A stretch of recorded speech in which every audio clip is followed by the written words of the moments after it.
আমি ইউথ জেনারেশনকেও বলবো, প্রায় 40 লক্ষ ইয়াং ছেলে মেয়েদের পলিটেকনিক আইটিআইতে যারা ট্রেনিং নিয়েছেন তাদের চাকরির বন্দোবস্ত করা হয়েছে। আমরা চাকরি দিতে চাই যেখানে ভ্যাকেন্সি আছে।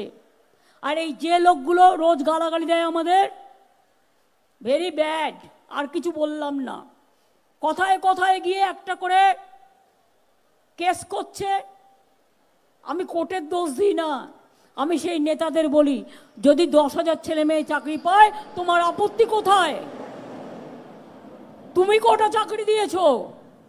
তোমার রেলের চাকরি আজকে ভ্যাকেন্সি বন্ধ। তুমি কোল ইন্ডিয়ায় কোথায় চাকরি? এয়ার ইন্ডিয়া উঠিয়ে দিচ্ছ, সব কিছু তুমি উঠিয়ে দিচ্ছ।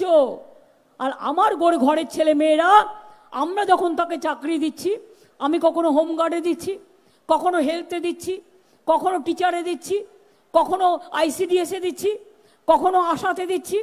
যখনই আমরা চাকরি দিতে চাই ওরা গিয়ে বন্ধ করে দেয়। এটাই ওদের কাজ।